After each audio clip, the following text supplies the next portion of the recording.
tuned into CFCR 90.5 FM. It's time for the nerdy news. It's Punch Radio, and in studio you have Jody and Dave. Hello. And you will hear from Hank and Craig and Brennan. Lots on the plate today, but I don't know yet what the other fellows are talking about. I imagine Hank might talk about what we're talking about because he's also seen it. We went and saw Asteroidcity, the new Wes Anderson movie, so we're going to talk about that. But we also have a comic to talk about. You know, we can let him talk about the movie if he wants, and maybe we can just talk about Wes in general, because that's what happens when you go see one of Wes's new movies. Regardless of what you think about it, it takes you back to all the other ones. This is true. Well, then let's just jump in. Okay. So Wes has been making movies for like 27 years, and some of them are my favorite movies. I love his aesthetic. His production value alone is great. If you don't even count what the stories or the performances are like, just looking at it like eye candy, like browsing through a pretty catalog is enough.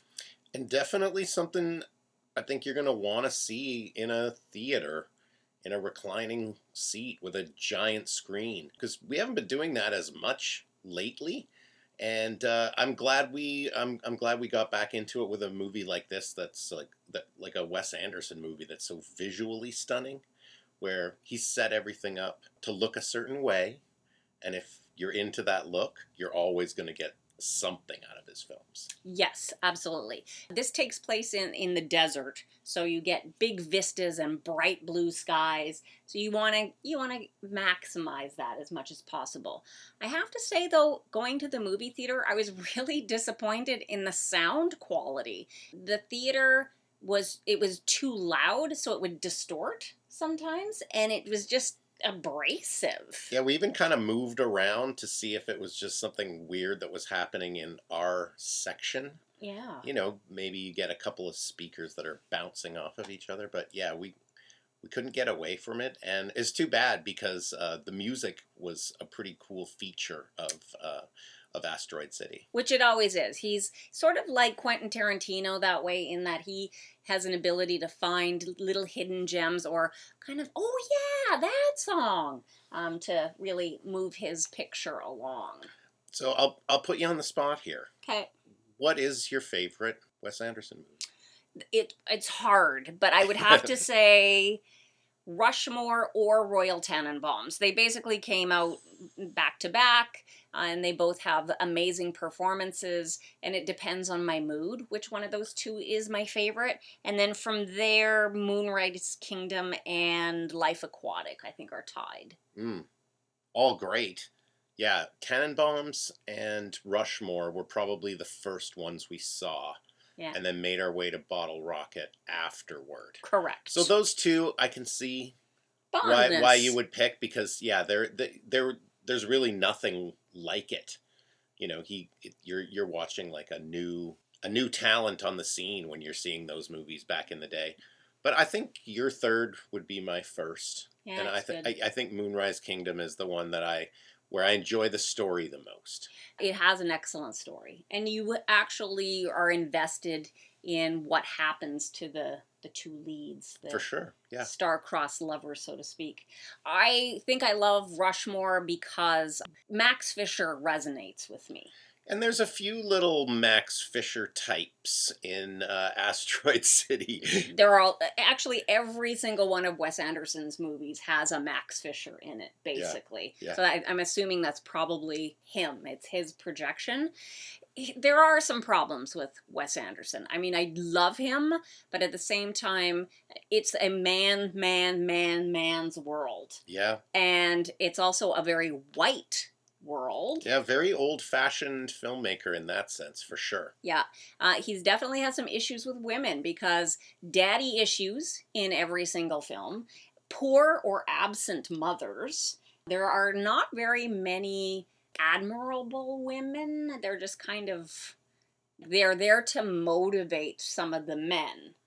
But that's about it. They are plot-driven devices rather than characters in of themselves. Maybe Ethylene Tannenbaum? Well, I thought might of be her. your one. She's the first one that came to mind for me. Well, she steps in when Royal just disappears because he's completely irresponsible. But when you actually look at how her children turned out, she's not a good mother. Mm. And she does put her own career as important as whatever happens to her kids. Geez, what are we saying? Yeah, so there aren't really any good women, even in Life Aquatic, where you have her. She kind of saves the day, Yeah. but at the same time, she abandons Steve Zissou. And she's kind of planted in there as a plot device to create tension between the maybe father and son. Yeah. I don't know if we ever find out. One exception, Fantastic Mr. Fox, has a good mom. She's a good mom. Oh yeah, good call. But the rest really don't have a lot of admirable women. Or maybe, like you said, absent moms. Lots of absent parents in his movies. Yeah. Yeah, and grief, dealing with just sorrow is a main theme, even though there is like a lot of laughs. I found this new one to be very Coen-y, actually. It had a lot of moments in it where it's like, I feel like I'm watching a Joel and Ethan Coen movie. Are you talking about the way the narration? No, more like the song. There's like a song in the middle of it that's very Coen-y. A lot of the like periphery characters are very Coen-y. Yeah, okay. Just the setting of it itself is it's very American. Yeah, that's what made me think of like Bryan Cranston, who is sort of narrating the piece and performs it in a very like stare straight into the camera, rigid kind of way that is, I think we've seen that in some Coen Brothers movies before. We have. And we've talked about this before with Wes Anderson's movies, like Grand Budapest Hotel and Desjardins Limited to a certain extent, and very much so this new one. Feel like Fantastic Mr. Fox in a way, in that like the performances are like puppets. Like it seems like he treats his cast, he gets the best, he gets the biggest stars, and yet he just places them like puppets. Yeah, they don't really move around a lot. They're set in the center of the frame, staring right at the camera. That's the way he films a conversation, right? Is for those two shots to just flip back and forth with both people kind of staring right at you.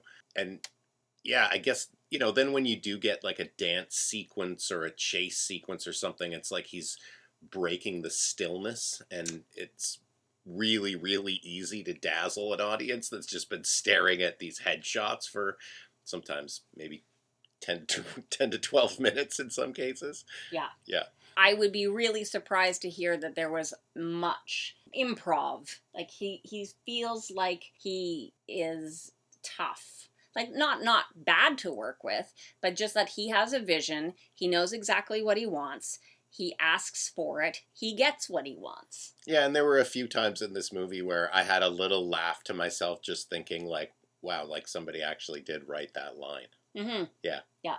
Yeah, there's some goofy vernacular. Yeah. But enjoyable. That I think is the word for this movie. Enjoyable. I didn't love it. It's not my favorite Wes Anderson, but I'm really glad that I went, and I really enjoyed myself. Yeah, I don't know where it'll fit in for me. It probably won't be in the top 5, but like I can't definitely say it would be in the bottom 5. And hopefully we get to see him make a lot more movies. Yes, I hope so too. So go see it. We haven't really told you too much about it because I don't want to spoil it. It's only been out a week, so go and check it out. Yes, that's our recommend. Yeah. All right. Well, let's throw things over to the fellas, and then when we come back, we'll have time to just briefly talk about a new comic from the team which brought you Something is Killing the Children. So take it away, fellas. Hey, everybody. It's Craig Sullivan on Punch Radio on CFCR 90.5 FM, and I am joined, as always, by my good friend, Hank Cruz. How you doing? Hank Cruz. How am I doing? I'm getting excited because you know what? I was going to mention this because I don't know if you've seen it already, but last night the new Indiana Jones came out, so my son and I went, but we shouldn't say anything because of the spoilers, and let's just say it's Indiana Jones. Like, yes, come on. Yes, I saw it last night too. Oh, you did? Let's maybe wait a week Yep. and No before we spoilers. unpack it, give people a chance to see it this weekend. And if we wait a week, and if you haven't seen it a week from now and we talk about it, too bad. You've had a week. Like, come on. That's on you. So Yeah. let's go back to Indiana Jones later, but let's first talk about a couple of other things that we've been watching. What have you been watching? There was a show that my sister recommended to me. And for this is very odd because usually I watch everything and I recommend things to her. But she saw the show called Jury Duty, which was on, I forget which channel in the States, it's part of Amazon, but they have their own channel in the States. Or I like forget Stars or TNT or something. like something. And I'm like, all right. So it's about this guy named Ronald or Ron who goes for jury selection unaware that everybody else is an actor. And so he's unaware that the whole thing is fictional. The court case is fake. Everything's been made just for him. And so it's 8 episodes and they go through and everybody's like treating this like the real deal to see how far they can make it with Ron. And kind of more into, I guess it's more of a reality kind of show. It's written by one of the people that wrote a couple episodes of The Office. It's kind of but James Marsden is in it. Playing a crazy version of himself, like very full of himself guy. But if you watch it and don't know, if you didn't know that it was fake, you would have no idea. And so you'd be like Ron and watching it. So it's only later when they're showing like kind of behind the scenes, some things like that, where you're really like, how much of this is scripted and how much, but the premise is they want to fool this guy and see what would happen to see if it's going to be funny or see what's going to, but in the end, I think it was kind of mean. So is the guy real or sorry? Yeah. Like yeah. So the guy, like, he's like a guy he doesn't know who James Marsden is. He doesn't know. He got this thing in the mail for jury duty, and he shows up, and he had no idea. And they told him that they were going to film a kind of documentary about the jury selection and the jury process of what it's like to be on a jury. And so he's like, oh, okay. So he signed consent to be filmed and everything, and he's just going along. But everybody else in the show is an actor. This guy has no idea. And as it turns out, a lot of it was pretty funny. James Marsden was pretty funny in it, but it's, yeah, I don't know if it was mean or not to lie to this guy the whole time, thinking that it was like, he's like in it to win it for this case. And he's like really invested and like, I'm going to be and like in the end, it was all fake.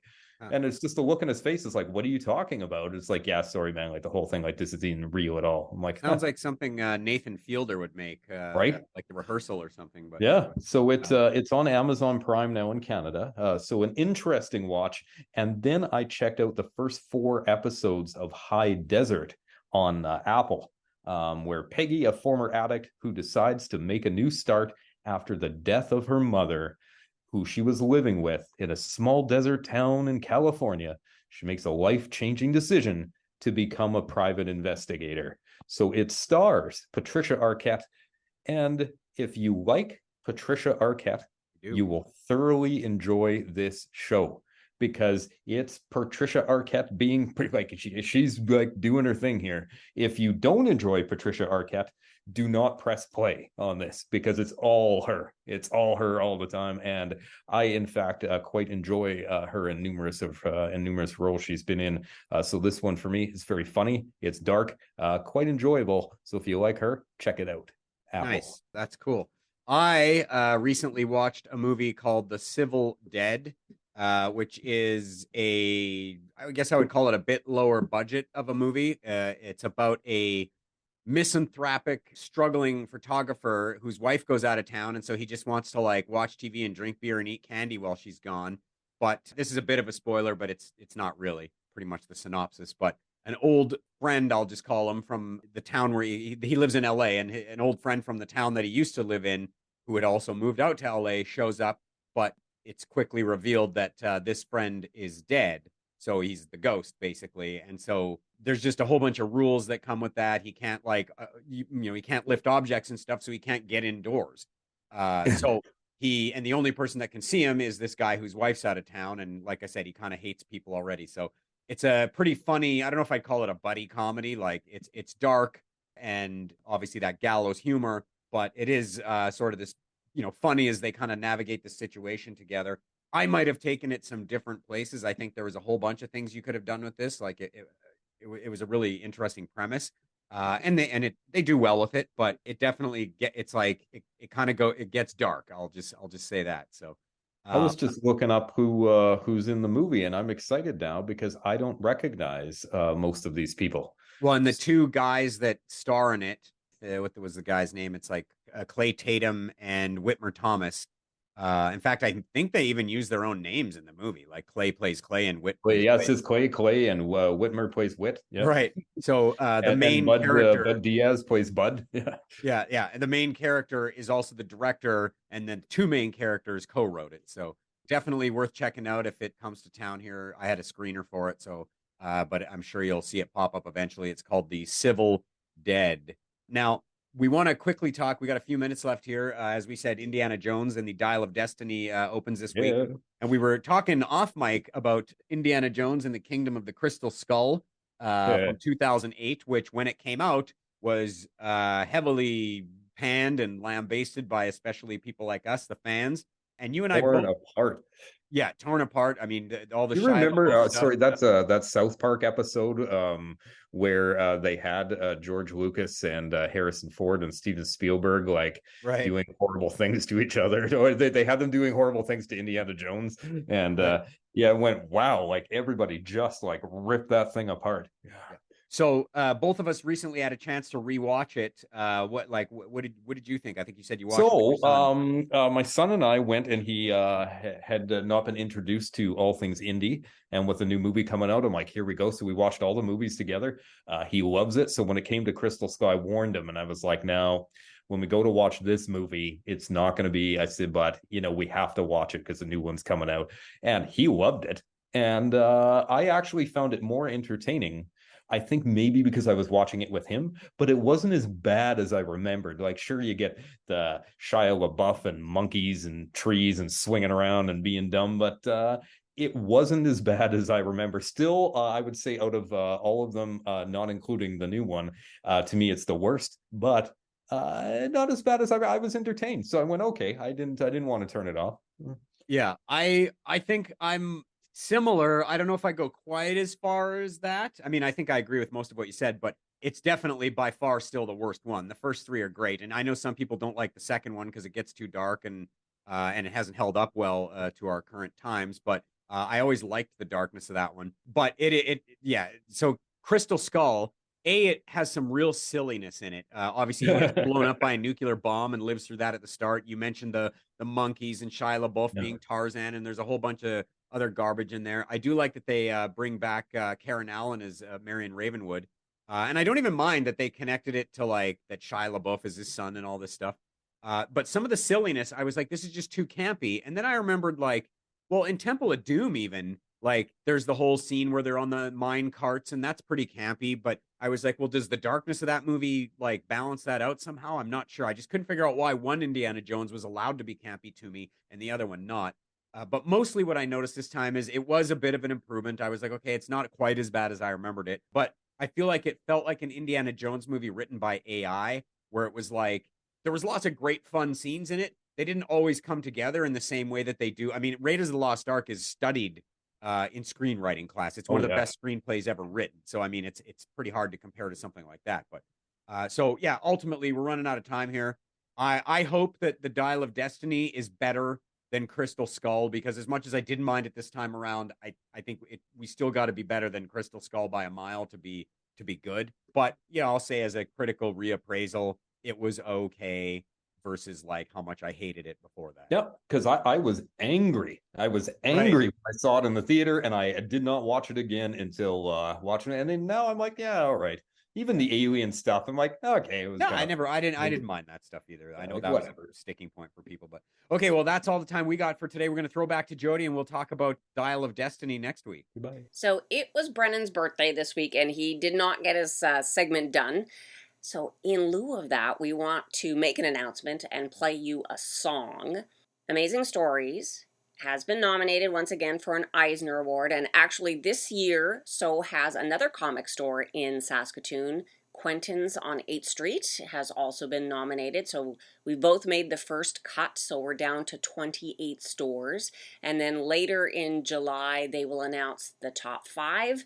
And then at the San Diego Comic-Con on July 21st, I believe, they will announce the best store in the world. And Amazing Stories has been a finalist a number of times, never managed to clinch the deal. So we wrote this song, Always a Bridesmaid, Never a Bride, Eisnerless, and that was our submission. So hopefully it gets their attention, and maybe we can take home the gold medal this year, finally. Anyways, I had the help of the Punch crew. Hank made our video, which is amazing, and Craig took my janky little tune and turned it into gold. It sounds super slick and produced. So thank you guys so much for all your efforts in getting our application in. So without further ado, here is our Eisnerless application. We've been in business for 30 years, trying to be the best. We crave your praise, and a handful of times we've been a finalist. But Eisner, you still elude us until we earn first place.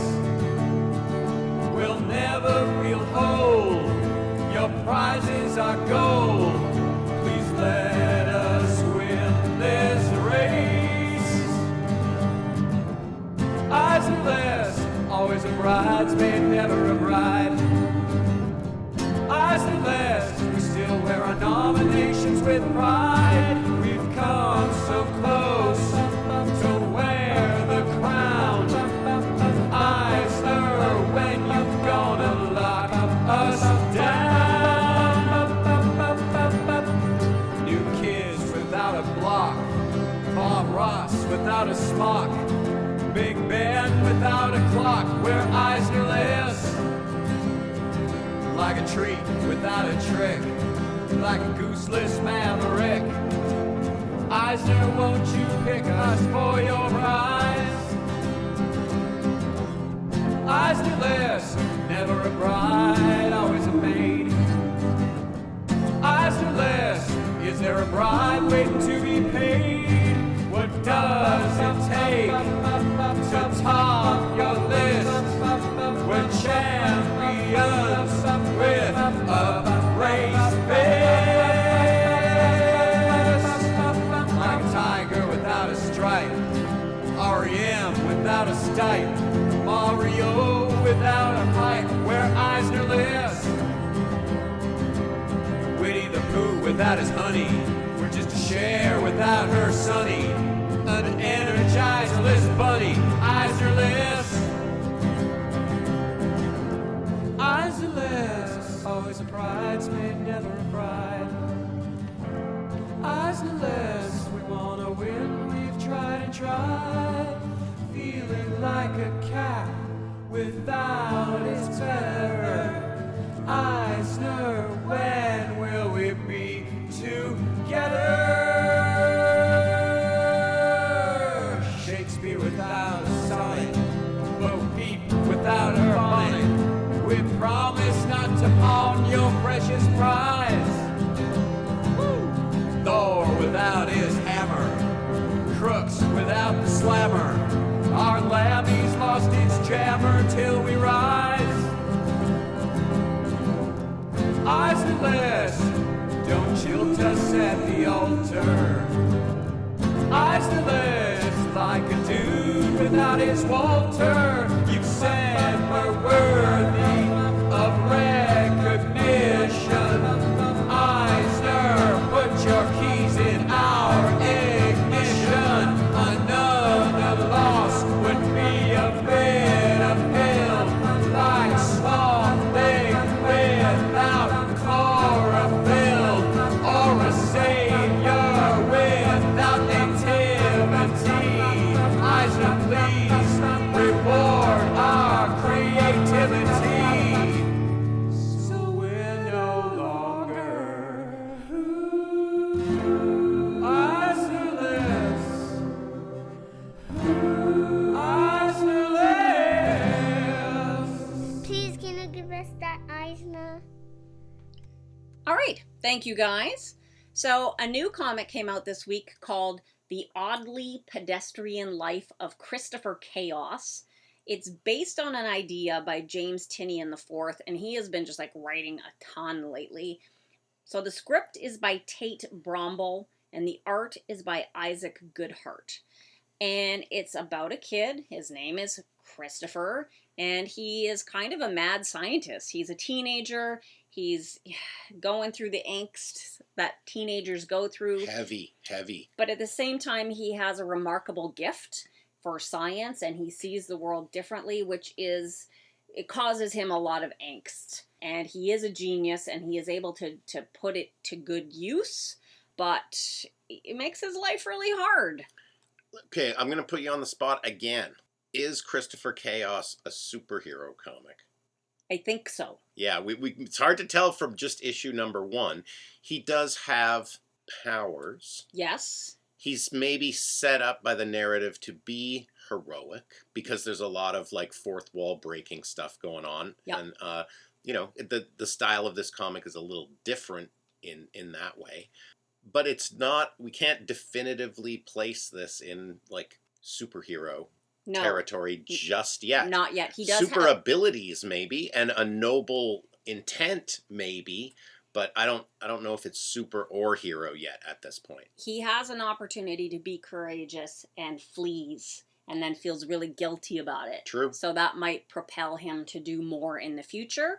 I read a review of this after I read this, and it suggested that maybe he is the grandson of Dr. Frankenstein, but there really is no overt way of communicating that in this comic. Like, nobody says anything. He does bring a pigeon back to life. No spoiler, but so there's the resurrection that maybe could hint at that. But I don't know if those abilities are genetic. Yeah, I don't know. Because if your grandpa could resurrect life, does that mean that ability would be passed on to you? I guess we know so little about resurrection. This is true, but if you have a preternatural keen towards science and biology, then maybe that's passed down. Which Victor Frankenstein certainly had. Yes. Yeah. So, don't know yet. Need to read more. We will do that. We like the way it was written, though, and, it's kind of a cool-looking comic, too. Was this an Image publication? This is Dark Horse. Or Dark Horse, yeah, I'm sorry. No. So, anyways, we'll see where it goes, and we will report back, and that wraps up our show, because we're out of time. Okay. So you know where to find us here every Friday on CFCR at 6 o'clock. In the meantime, keep